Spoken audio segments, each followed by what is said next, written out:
Hi, here's another little homeowner hack. See the rose bush here? I was up on the deck and looked over and noticed that it was blooming. Aren't they beautiful? They just coincidentally happen to be my pink. Here's another one. Oh, can you see it? Here it is. Just so beautiful. Now, here's the hack part. I did not read an article about how to trim your roses. What's the best practice to maintain a healthy rose bush? I didn't do any of that for two reasons. One, I don't really have time to do that.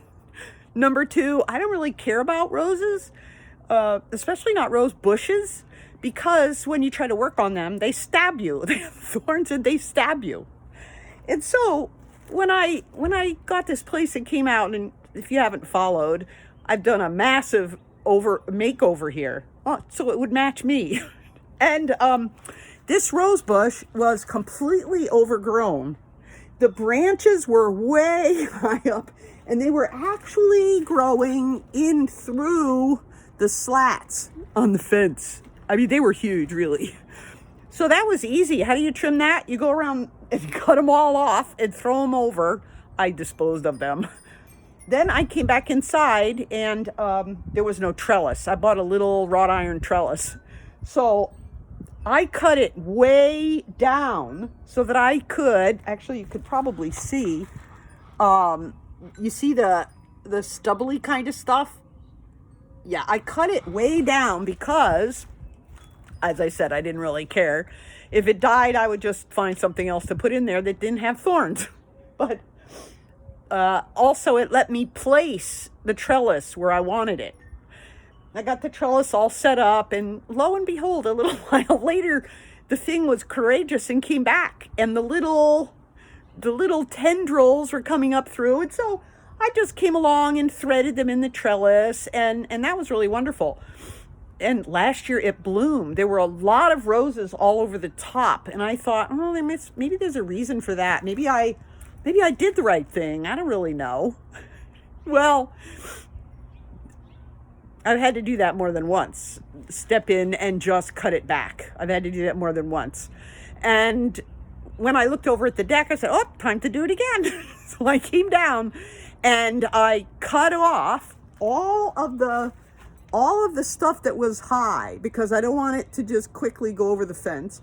And anything at the bottom, when I try to train it back into the trellis, this is my hack. This is my habit. I just take it and tuck it into the trellis. Sometimes I even push the little feeder ones, the new ones, down in, and then they have to grow up again. And if they break off, I throw them away. If they won't behave, I chop them off. And so I have a pile like this. There's a lot more in there than it looks like. They wouldn't go where I wanted them to go.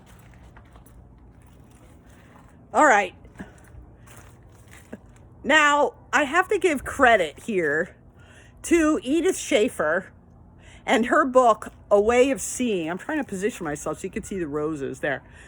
A Way of Seeing.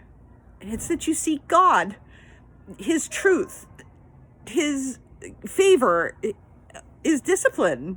You see God everywhere.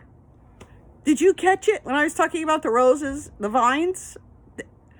Yeah, they grow. Even though I cut them way back, they're growing. Because they're connected to the branches, I guess, you could call them, are connected to the vine, the sturdy root part. They're connected there.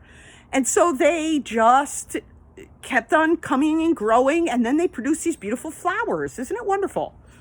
However, I'm the vine gardener, and if they're not going to go where I want them to go, they are going to be chopped off and thrown in the pile. Now, I'm not going to burn them, but that's what's going to happen to them if they don't go where they're supposed to go.